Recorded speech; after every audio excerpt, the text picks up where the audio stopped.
नमस्कार, राष्ट्रीय जगत विजन में आपका स्वागत है। मैं हूं वीना।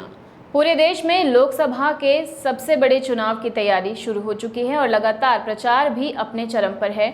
और इसी दौरान कोरबा से लोकसभा की प्रत्याशी सरोज पांडे अपने क्षेत्र का दौरा कर रही हैं।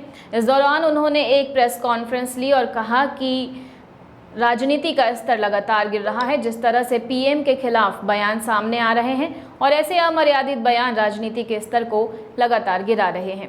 देखिए पूरी रिपोर्ट।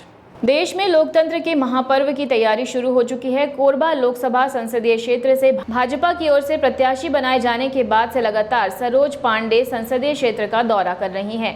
कोरबा लोकसभा संसदीय क्षेत्र में कुल 8 विधानसभा सीटें हैं।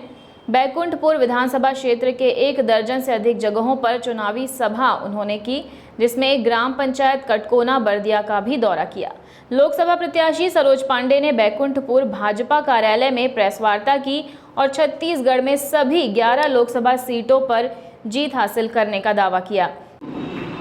अपमानित करने का प्रयास करते हैं। देश के प्रधानमंत्री जी ने प्रधानमंत्री रहते ऐसा कौन सा गुनाह कर दिया जो कांग्रेस इस भाषा में बात करती? राहुल गांधी जी न्याय यात्रा निकालती।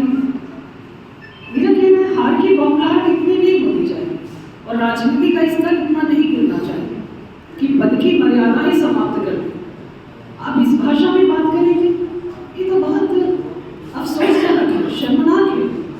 हमें अपनी भाषा का ख्याल रखना। सरोज पांडे ने कांग्रेस पर पलटवार करते हुए कहा कि कांग्रेस हार से बौखलाई हुई है और इसी के चलते प्रधानमंत्री के खिलाफ अमर्यादित भाषा का इस्तेमाल कर रही है, जो प्रधानमंत्री के पद की गरिमा को ध्यान में नहीं रखा जा रहा है। इस तरह के वक्तव्य राजनीति का स्तर गिरा रहे हैं।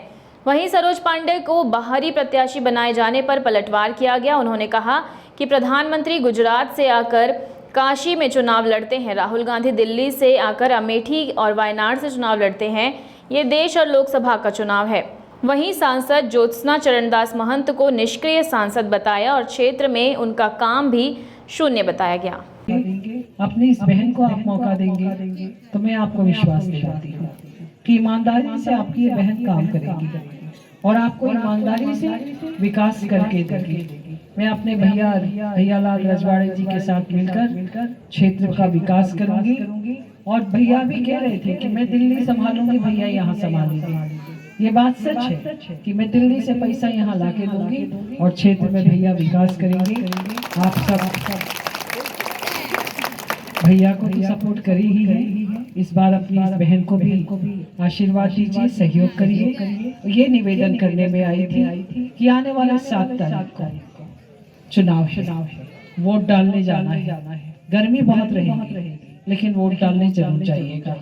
आपका एक वोट आपके क्षेत्र की तस्वीर बदलेगा, आपके क्षेत्र की तकदीर बदलेगा।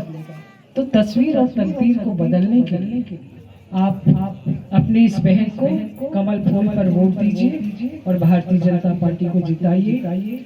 हमारे प्रधानमंत्री नरेंद्र मोदी जी को फिर से प्रधानमंत्री बनाइए। यही कहते हुए अपने शब्दों को विराम। धन्यवाद। जय भारत, जय छत्तीसगढ़। खबरों में फिलहाल इतना ही। आप देखते रहिए राष्ट्रीय जगत विजन। हमारे चैनल को लाइक करें, सब्सक्राइब करें और नोटिफिकेशन के लिए बेल आइकन जरूर दबाएं। नमस्कार।